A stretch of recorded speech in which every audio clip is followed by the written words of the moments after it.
দর্শক আসসালামু আলাইকুম, আমি শহীদুল ইসলাম সজল আমার টিকটক চ্যানেলের পক্ষ থেকে সবাইকে স্বাগত জানাচ্ছি। যে যেখান থেকে আমার এই ভিডিওটা দেখতেছেন সবাইকে আন্তরিক শুভেচ্ছা এবং অভিনন্দন। ভাই, ফার্স্ট অফ অল একটা কথা বলে রাখতে চাই, যারা পাকিস্তানের ক্রিকেট ফ্যান্স আছেন তাদের উদ্দেশ্যে একটু ঠিকঠাক হয়ে বইসা নিলাম। সেটা হচ্ছে গিয়া, এটা কিন্তু ভাই পাকিস্তান না। প্রথম কথা হচ্ছে এটা হচ্ছে ভাই বাংলাদেশ। আপনারা যারা বলেন না মিরপুর হচ্ছে ধান ক্ষেতের পিচ, অমুক পিচ তমুক পিচ, ভাই এরকম ধান ক্ষেতের পিচে যারা আসলে ব্যাটিং বোলিং করতে না পারে ভাই, তাদের জন্য টিকে থাকাটা খুব মুশকিল। বাংলাদেশ কয়েকদিন আগে, এই 4-5 দিন আগে, এক সপ্তাহ হয় নাই, শ্রীলঙ্কার ঘরের মাটিতে ভালো ব্যাটিং পিচে ব্যাটিং করতে পেরেছে। সেইখানে কিন্তু বাংলাদেশ শ্রীলঙ্কার মতো একটা টিমের এগেনস্টে সিরিজ জিতে বাংলাদেশে ফিরে আসছে। তো ভুলে গেলে চলবে না, সমস্যাটা বাংলাদেশের বেশি হওয়ার কথা। বাট ওই যে একটা কথা আছে না, আমরা যখন খারাপ পিচে খেলি, খারাপ পিচে খেলতে খেলতে যখন আমাদের অবস্থা নাজেহাল হয়ে যায়, তখন আমরা ভালো পিচে গিয়েও ভালো খেলি, কারণ তখন আমাদের কনফিডেন্স লেভেল অনেক বেশি হাই থাকে। কিন্তু পাকিস্তানের ক্ষেত্রে সেটা না। আপনি পাকিস্তানের ঘরোয়া লিগ থেকে শুরু করে যদি সব কিছু বিবেচনা করেন, সব কিছু দেখেন ভাই, পাকিস্তানিরা ব্যাটিং পিচ ছাড়া খেলেই না। দ্যাটস ওয়াই পাকিস্তানের একটা সমস্যা হইতে পারে, আর অলরেডি সেটা হয়েছে।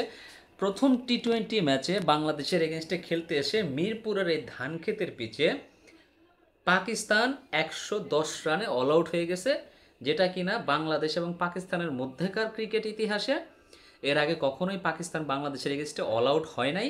এবার কিন্তু পাকিস্তান 110 রানে অল আউট হয়ে গেছে। সবচাইতে মজার বিষয় কোনটা? সবচাইতে মজার বিষয় হচ্ছে যে বাংলাদেশ কিন্তু পাকিস্তানকে আপনার 100 রানের নিচেও আউট করতে পারতো, এবং সেটা 70 রানের নিচেও আউট করতে পারতো। কিন্তু সেটা হয় নাই হচ্ছে আনফর্চুনেটলি। কেন হয় নাই সেটাই বলতেছি। দেখেন, ফাকর জামান পাকিস্তানের পক্ষে সর্বোচ্চ 44 রান করেছেন, বাট শেখ মাহিদি যখন বোলিং করছিলেন পাওয়ার প্লের ভিতরে, তখনই কিন্তু 4 রানের মধ্যে একটা ইজি লুপ্পা ক্যাচ দিয়ে দিয়েছিলেন প্রথম ওভারেই।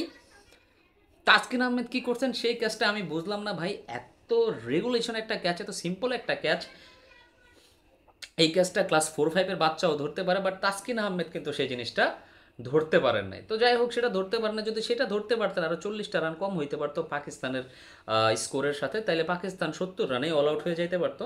এটা আসলে যুক্তিতর্কের কথা, যে পাকিস্তান কত করতো সেটা বিষয় না, বাট শেষ পর্যন্ত তো তারা 110ই করছে, আর সেখানে 44টা রান কিন্তু ফাখর জামানেরও আছে।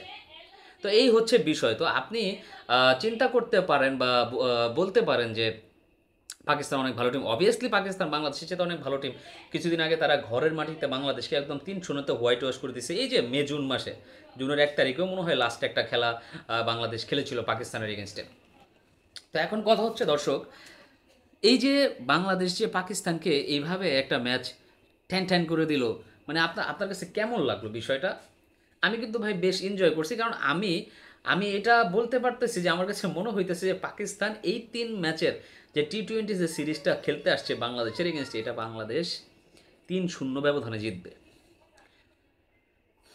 আপনি চোখ বন্ধ করে লিখে রাখেন, বাংলাদেশ এটা 3-0 ব্যবধানে জিতবে। কারণ বাংলাদেশের বোলারদের যে অ্যাগ্রেশন, যেই ধরনের বোলিং লাইন আপ বাংলাদেশের, আজকে বোলিং করছে তাসকিন আহমেদ, 4 ওভার বল করে 22টা রান দিয়ে 3টা উইকেট নিয়েছেন। আপনার শেখ মাহিদি আরেকটা উইকেট বেশি পেতে পারতেন, বাট আনফর্চুনেটলি সেটা হয় নাই। শেখ মাহিদি একটা উইকেট পেয়েছেন। তারপরে হচ্ছে আপনার তানজিম হাসান সাকিব অসাধারণ বোলিং করেছেন, 2টা উইকেট পেয়েছেন।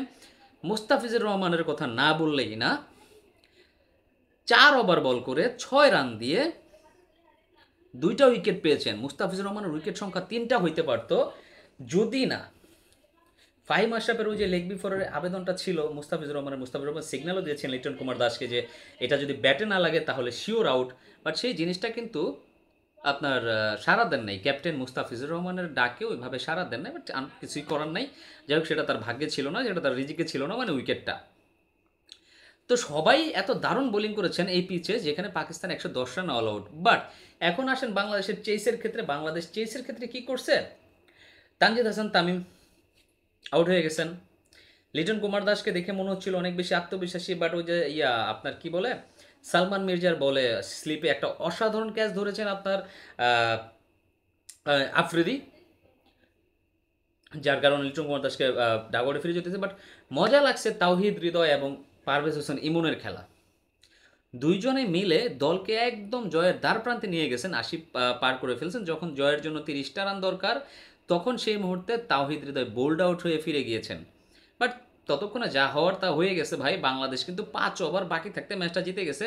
পারভেজ হোসেন ইমন অসাধারণ। আমরা দেখেছি যে পাকিস্তানের ঘরের মাটিতেও পাকিস্তানের সাথে টি-20 সিরিজে ব্যাট হাতে একদম দুর্দান্ত ছিলেন। সেই ফর্মটা যেমন উনি ধরে রেখেছেন, আজকেও পাকিস্তানের এগেনস্টে আপনার একটা 50+ স্কোর তিনি করেছেন।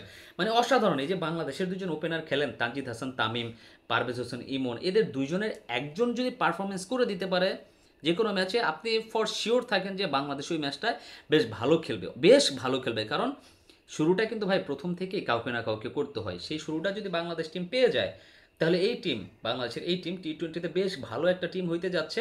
সেটা আপনি নিঃসন্দেহে থাকেন, নিশ্চিন্তে থাকেন, সেটা বলাই যায়। প্রত্যেকটা প্লেয়ারই কন্ট্রিবিউশন করেছে। কারণ পাকিস্তানকে আপনি প্রথমবারের মতো অল উইকেট আউট করে দিয়েছেন, এর আগে কখনো সম্ভব হয় না। অবভিয়াসলি সেটা ভালো পারফরমেন্স না হলে পারতেন না। এখন আপনি যতই ভাই বলেন উইকেট ভালো না, এটা ভালো না, সেটা ভালো না, বাট বাংলাদেশ তো ভাই 7 উইকেট হাতে রেখে জিতছে, সেটাও আপনার মাথায় রাখতে হবে। হাতে আরও 5টা ওভার ছিল, সেটাও আপনার মাথায় রাখতে হবে। তো শুধু শুধু শুধু মিরপুরের পিচকে ধান ক্ষেত বানিয়ে ভাই কোনো লাভ নাই, কোনো লাভই নাই। তো দর্শক, যারা আপনারা আমার ভিডিও নিয়মিত দেখেন বা দেখার চেষ্টা করেন, তারা অবশ্যই আমার ভিডিওর কমেন্ট সেকশনে কমেন্টস করে জানাবেন যে কেমন লাগলো বাংলাদেশের আজকের খেলা, বাংলাদেশ কি করতে পারে, সেটা অবশ্যই কমেন্টস করে জানাবেন। সবাই ভালো থাকবেন, সুস্থ থাকবেন। আসসালামু আলাইকুম।